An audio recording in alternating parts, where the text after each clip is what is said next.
Donald Trump is now officially the president of the United States again, and he immediately began his second term by vowing to expand the U.S. empire.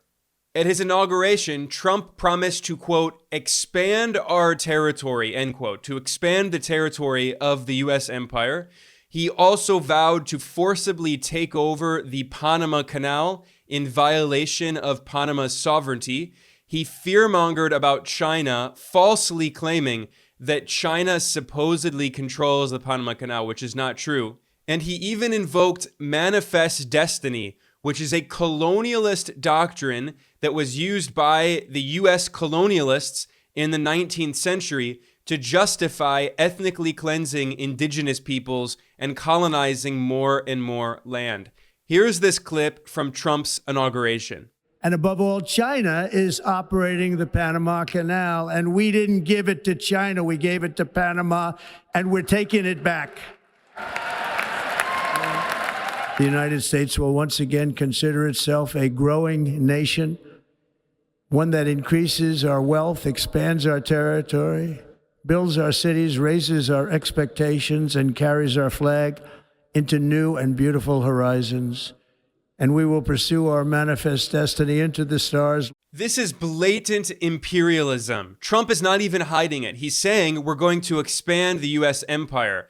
Now, of course, Democrats like Joe Biden and Obama, they also engaged in imperialism, carrying out wars on Libya and Syria and Yemen and Palestine. Of course, this is bipartisan, but the difference is that Trump is not even hiding it anymore. He's saying, yes, I'm an imperialist, I'm a colonialist, and I'm going to expand the territory of the U.S. empire. He's proud of it. Now, first of all, the Panama Canal is not for sale. This is part of Panama. The Panamanian sovereign government has said they're not going to give it up. It's not for sale. This narrative that China supposedly controls it is completely false, but it's part of this warmongering propaganda that Trump is going to use to try to justify escalating the new Cold War on China and to justify potential U.S. military intervention.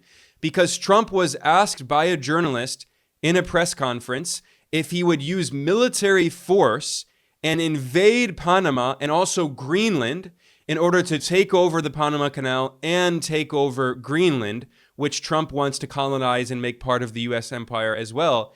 And in the press conference, Trump refused to rule it out, indirectly threatening to invade and colonize Panama and Greenland. Can you assure the world that as you try to get control of these areas, you are not going to use military or economic coercion? No, I can't assure you on either of those two. But I can say this, we need them for economic security. The Panama Canal was built for our military. I'm not going to commit to that now. It might be that you'll have to do something. Look, the Panama Canal is vital to our country. The Panama Canal is one of the most geostrategic trade routes on Earth, so it's obvious why Trump wants to control it. About 5% of global maritime trade passes through the canal, and Trump also wants to use it to restrict access to China, to prevent China from trading with the Western Hemisphere, especially with Latin America. And the U.S. under Trump is going to try to impose neo-colonial control over Latin America, especially as Marco Rubio is going to be the head of the State Department. I'll talk about Marco Rubio a bit more in a few minutes here. But why does Trump want to colonize Greenland? Well, two main reasons. One of them was admitted openly by the U.S. government-funded propaganda outlet Radio Free Europe, Radio Liberty, which was created by the CIA as a U.S. government propaganda organ. They published an article letting the cat out of the bag titled, "As Russia and China Steep Up Arctic Presence, Greenland Grows in Importance for U.S."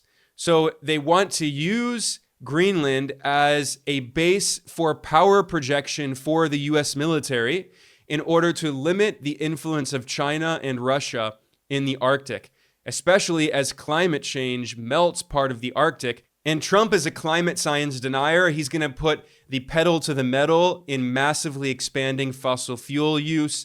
He said, drill, baby, drill in his inauguration speech. So as climate change gets worse and worse and the Arctic opens up, the US wants to militarize the Arctic and prevent China and Russia from accessing the region, turning it into another part of the US imperial sphere of influence. So Trump wants to use Greenland as a big military base in order to isolate China and Russia in the new Cold War.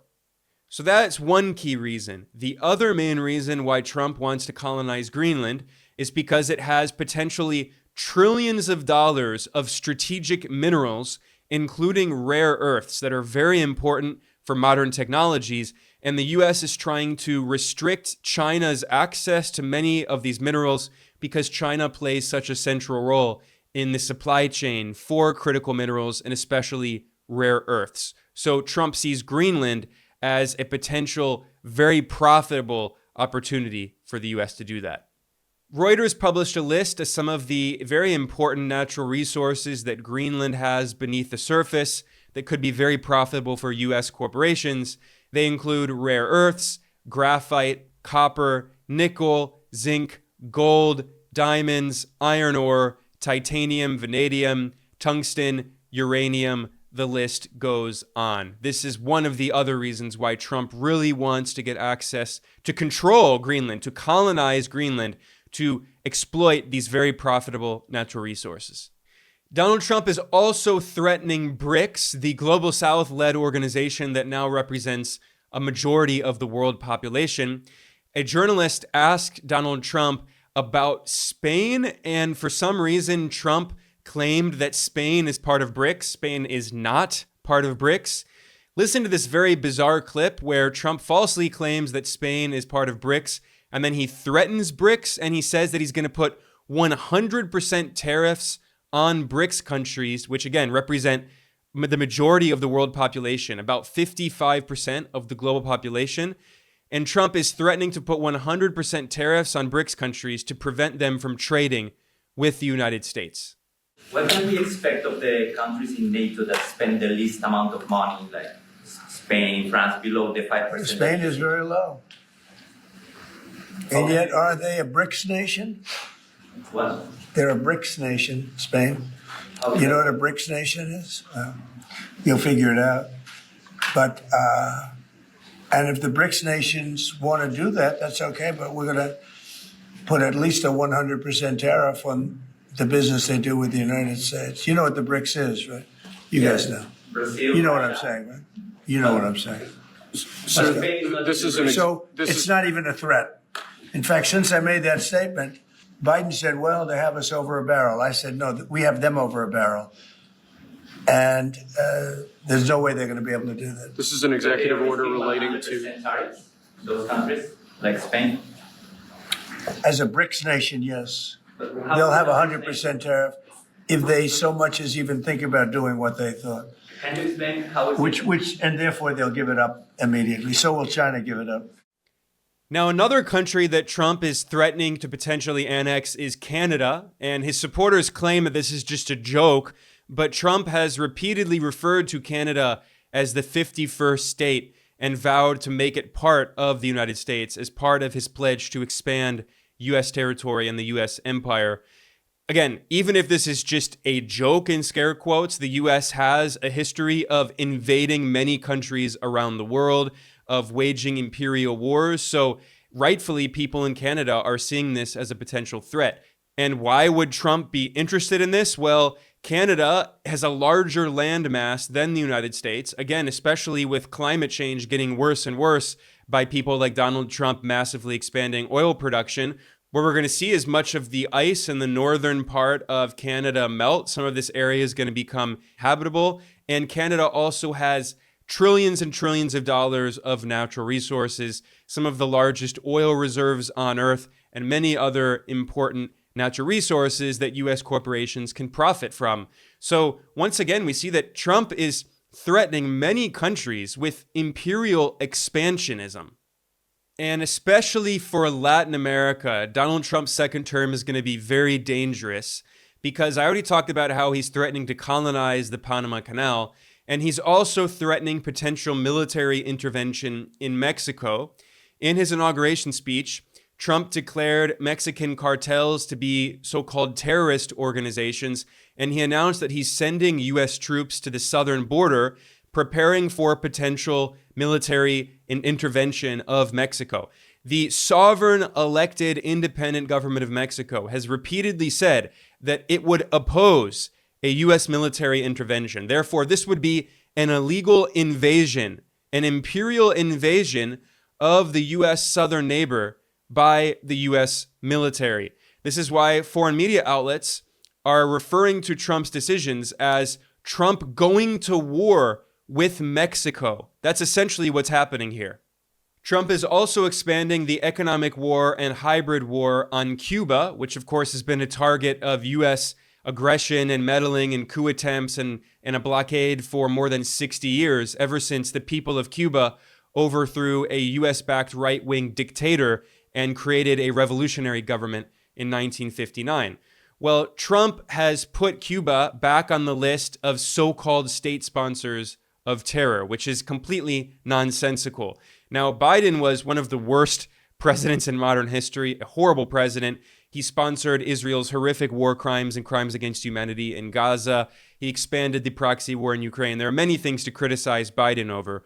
One of the very, very few good things that Biden did is at the end of his administration, with just 1 week to go, he removed Cuba from this ridiculous list. Cuba has nothing to do with terrorism, but this is a completely political list. And he did it just a week before leaving office. And immediately when Trump came back in on the 20th of January, just a few hours after coming back into office, he put Cuba back on this ridiculous list.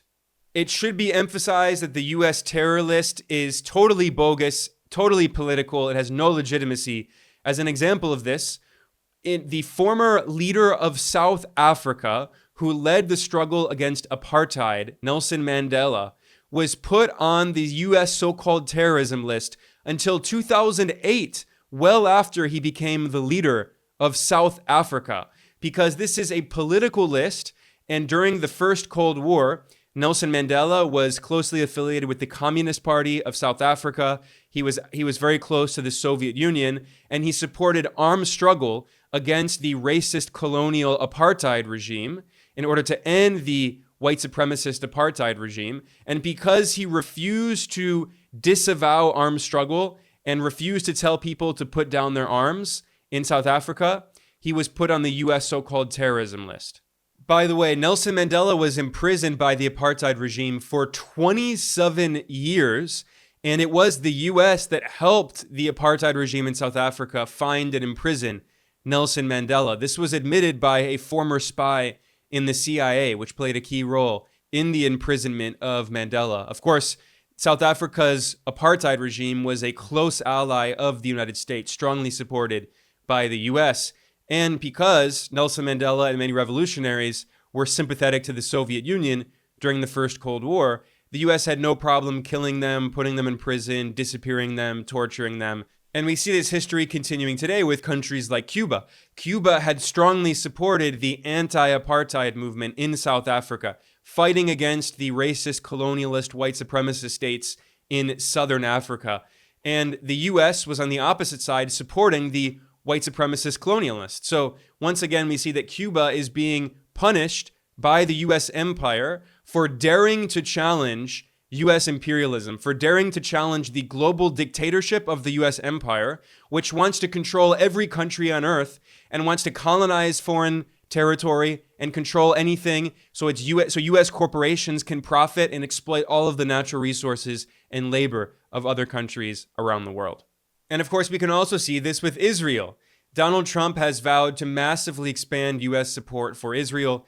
This is naturally bipartisan in the U.S. The Joe Biden administration gave billions of dollars of weapons to Israel as it was ruthlessly bombing Gaza and carrying out crimes against humanity. But for public relations reasons, for PR, the Biden administration temporarily suspended the export of certain weapons to Israel, like 2,000-pound bombs, which were being used to destroy entire neighborhoods and civilian areas in Gaza. So now that Trump is US president again, what is he doing? He's going to lift all restrictions on weapons exports to Israel, giving Israel these 2,000-pound bombs. And this is according to the Israeli ambassador. And Trump is also going to reverse sanctions that were put on Israeli settlers who have carried out violent attacks against indigenous Palestinians in the illegally occupied West Bank. So once again, complete carte blanche, complete green light to Israel and Israeli colonialists to massively expand their colonization and ethnic cleansing of Palestinian territory with US support 100%. And finally, this brings me to the extreme warmonger who's going to be running the State Department for Donald Trump's second administration, Marco Rubio. He was unanimously confirmed by the US Senate to become Secretary of State in a vote of 99-0. All sitting senators voted to appoint him as the Secretary of State running US foreign policy. Who is Marco Rubio? He is one of the most extreme neoconservatives, neocons, that has ever existed. He has strongly supported every single major US war. And back in 2020, Marco Rubio wanted the first Trump administration to invade Venezuela to overthrow the Venezuelan government. He is as extreme of a hawk as it gets. He is the textbook definition of a war hawk. During his Senate confirmation hearing, Rubio constantly fearmongered about China, Venezuela, Nicaragua, Cuba, and Iran. He referred to China as the so-called biggest threat to the United States. He vowed strong support for NATO and called to expand military spending to prepare for a potential war with China and its allies. To try to justify U.S. meddling in Latin America and threats against countries like Venezuela, Marco Rubio has constantly claimed that Iran and Hezbollah have influence in Venezuela. This is what he claimed during his Senate hearing, and once again, he's trying to set the stage to justify a potential U.S. military intervention or invasion of Venezuela, which is what he wanted the first time. So Latin America is going to be one of the main targets of the new Trump administration, which is openly invoking the colonialist idea of manifest destiny. There are also multiple people on Trump's team who have been invoking the colonialist Monroe Doctrine, a 200-year-old colonial doctrine, which essentially claims that Latin America is the colonial backyard, in scare quotes, of the U.S. empire. So it's pretty clear what Donald Trump's foreign policy is going to look like. He's going to focus less on Europe and especially less on Ukraine. And instead, he's going to focus the U.S. empire on expanding in the Western Hemisphere, colonizing the Panama Canal, colonizing Greenland, threatening a potential invasion of Mexico, threatening potentially even Canada, trying to overthrow the independent leftist governments in Cuba, Venezuela, and Nicaragua, staunchly supporting Israel as it wages war against its neighbors in West Asia, trying to isolate and destroy the Iranian government, trying to suffocate the Iranian economy. And the end goal of these warmongers in the Trump administration is trying to destroy China. Really, that's their goal, to destroy the Chinese economy through economic war, through tech war, through trade war, trying to isolate China politically and diplomatically. They're not in any way so-called isolationists. People who claim that Trump is an isolationist are ignoring his policies and everything that he's doing, and the people he has appointed, like neocons such as Marco Rubio or his neoconservative national security advisor, Mike Waltz. So it's going to be very important to follow what the Trump administration is doing around the world. And if you follow our work here at Geopolitical Economy Report, we will keep you up to date with the latest, most important information. I am Ben Norton, the editor-in-chief of Geopolitical Economy Report. Please like and subscribe. Please share this. I will be back soon. Thanks for joining me today.